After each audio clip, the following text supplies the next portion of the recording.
Grand Theft Auto too realistic for you? Always wanted to take a moral high ground over those criminals? Well, hell, I got a game for you.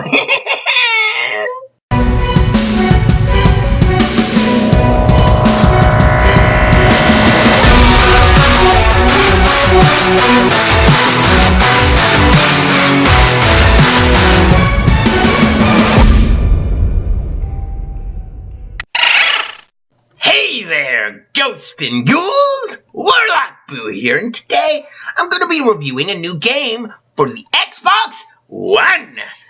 I know that's weird, I usually just do Nintendo stuff, but I wanted to review this game because I've been wanting to play it, and it gave me a reason to, and a reason to review it. I can write it off as a tax deduction because it was for that purpose. Don't look into this. But anyways, the game I will be reviewing is Crackdown 3, the sci-fi cop superpowered super soldier cop simulator. That is a weird category of game right there. Now, what is the Crackdown series? The Crackdown series, as I said, you are a super soldier cop keeping order and justice in a chaotic society. Kind of like Judge Dredd, but nicer. And you don't make people wet themselves when they see you, like Dredd does. He's scary. But how is this one different than the others? Well, Crackdown 3 follows a very similar recipe to Crackdown 1 and 2, yet differentiates. In Crackdown 1, you just kept the streets clean, and it eventually uncovered a conspiracy that one of the higher-ups in your group of cops was actually the bad guy. Sorry about me clearing my throat so much. Crackdown 2, you have to fight undead zombies that so mutated and threw into the city, and people that blame your group for it, even though it wasn't them. This time. In Crackdown 3, this time you are a group of agents that were on a plane that crashed during a blackout that cut off all technology. But you did crash on the island the blackout took place on. So you get to explore and figure out what caused this. You really quickly, after you're pieced back together by a scientist and a rebel, find out that it's run by a evil corporation that's trying to make theirs the greatest utopia or something like that. It doesn't really explain what they're trying to do. Mass war or something, but they're doing something bad and you know it. So you go on. You go out there and try and stop them. Now, I'm about 40% done with the game, I'd say. But it's enough to get a good grasp on the game and a good feel for it. Now, Crackdown 3, like I said, it plays a lot like the first two. You run around on foot, you can jump on top of buildings, climb structures, get different weapons you can categorize, different grenades, different vehicles. You got to take back home points and have different categories through the sandbox style map while you're constantly in combat.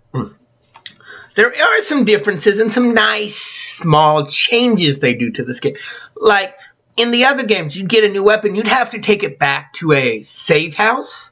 That way the weapon would be pulled in your vault, so you could use it anytime you want. In this, it's as soon as you pick up a new weapon, the data is sent over so you can use it. Same with cars, same with grenades and stuff like that, which is a nice change because I hated dying with a brand new weapon. I could not figure out where I could find it again and losing it. On top of that, I still don't drive the damn cars in this game. I never did in the first ones and I still don't in this one. But driving mechanics is kind of like Grand Theft Auto. They're wonky. You're going to run into a dozen things as you try and drive and run over a couple people. Cars each have different abilities. Some can pop, some have guns on top. You're an armored police guy, so yeah. The characters are really easy to control. Aiming down the sights is perfect and very simple. The punches, you feel like you are a powerhouse, and as you upgrade, you feel it. One downside, though, is that in all the games, there's an upgrade system. As you use a skill more often, you gain upgrades for it. As you find orbs of that skill, like jumping on top of a high building, you'll find orbs that'll give you more jumping ability, and you'll change. One thing they don't do in this game, in the other two games, you physically change. You get bigger, you get buffer, you get taller, you get stronger looking. Not in this one. You gain some really nice abilities that you didn't in the others. In the other games, you didn't really gain these extra abilities. You just kind of upgraded. But in this one, you gain some nice abilities. But physically, you look the same. You really do. And I kind of don't like that. That's why the thing I didn't like in Fable 3, you didn't change with your actions. In this, you don't change with your upgrades. I kind of wish you did.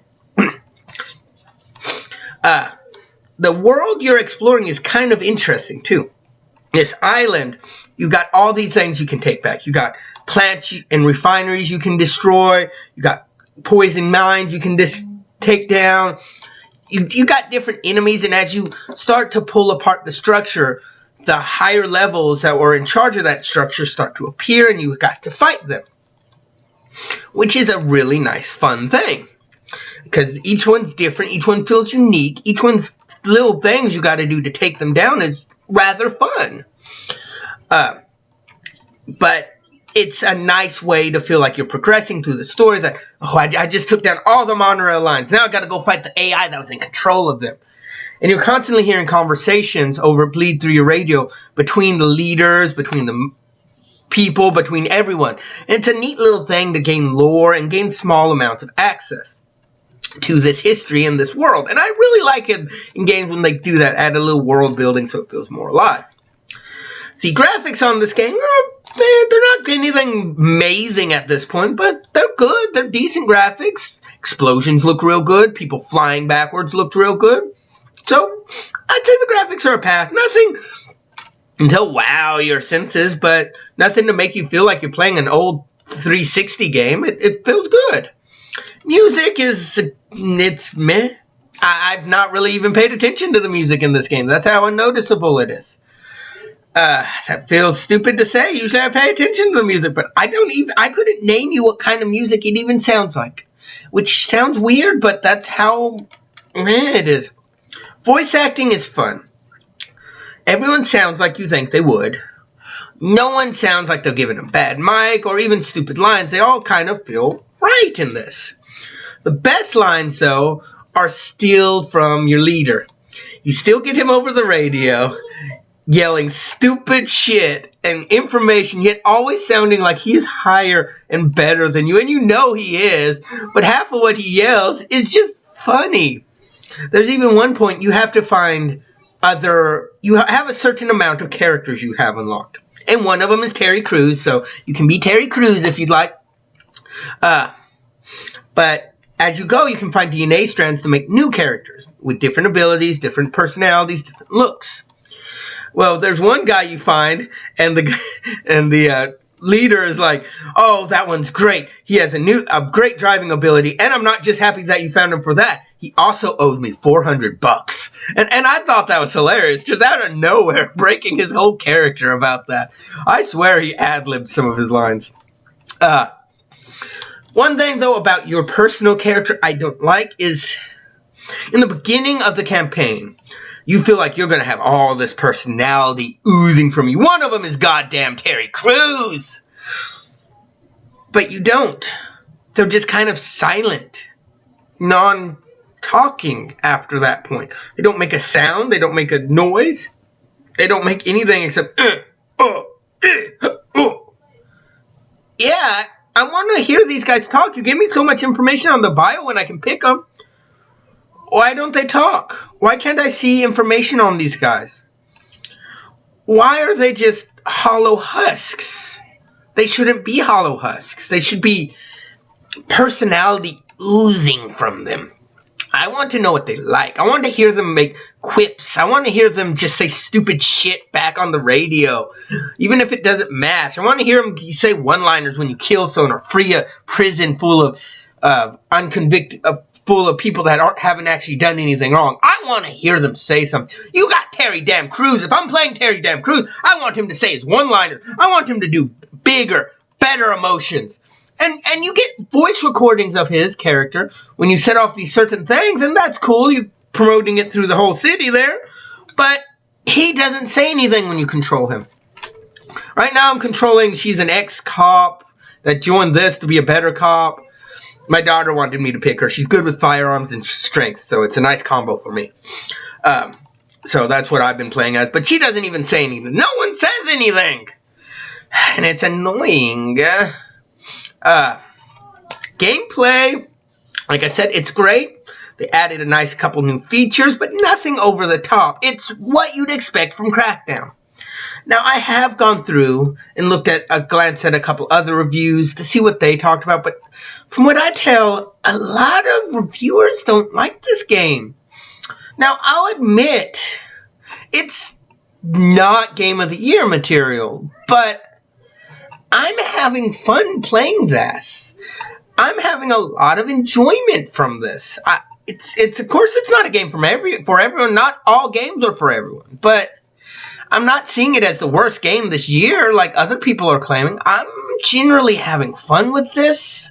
Everything feels nice. Nothing lags. Nothing slows down. Everything feels like it should. And I don't understand why people are hating on this so much. Why reviewers are.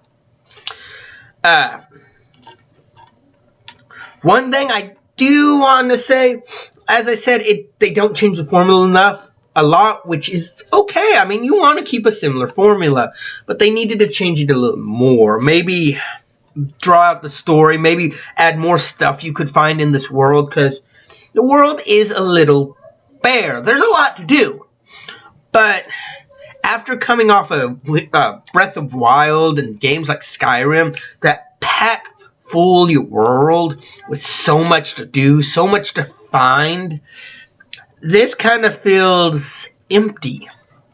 I think what they should have done is maybe added a little extra on this map. Mostly what you're exploring is city, but add some jungle. You're on an island. Come on, some other undersea stuff you can find. Maybe a couple mini little islands off the side you can explore with stuff. And then add a lot of collectibles, a lot of extra stuff, a lot of lore tidbits, a lot of small things to increase the joy of this game, the replayability. I'd like to know more about the world. I'd like to know more about the agency. I'd like to know just more. I'd like to have more collectibles, more I can do, more that when I feel upgraded, there's still stuff for me to look for, secret bosses, secrets hidden, secret weapons, stuff like that I don't know about, and I want to know about it. But they don't make it big enough with enough in it. And that's the downside. They focus more on the multiplayer aspect, which it's alright, but if you're going to give me a single-player game, or at least single-player story mode, make it epic. Make it massive. Make it everything. You're competing with goddamn Skyrim and Breath of Wild. Make it in their category. Now, or at least try. You can tell when there's effort in that. Does that make this game bad? No! This game is so much fun. You grab someone and play online with them, you're gonna have a ball. Just blowing shit up. Exploring this island and doing the mini-missions. Mini missions are where it really does good at. Each area has a feel of... The missions for them feel a little different. One mission you may be destroying parts of the machine so you can draw the guy out. But each part feels like a different machine. Another one you're taking down a poison refinery. Another one you're taking back monorails. And you got to kill all the guards so the big one comes out and kill him. All of them feel different. They get harder. They get more difficult. The AI starts to learn. And I like that. That's good. Now, what do I rate this? This isn't 10 quality. I would say 7. 7.5 maybe. Which I hear probably saying, oh, that's a bad review. No, that's not bad. I'm not saying this is bad. It's a 7.5. If it was bad, it would be under 5. That's the games I don't want to play, and shows I don't want to watch are under 5. This is a 7.5. This is a game I'm going to play, I am going to beat, and I will come back to on time to time, just so I can play it again. This is a game I like.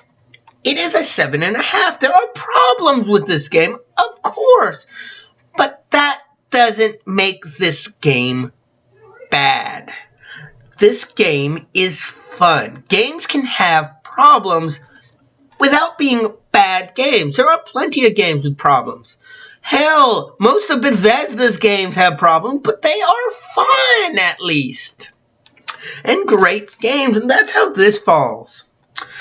Now, I want you guys to tell me what you thought of this game. Do you think my review is horrible? Do you think it deserves a better score or a worse score?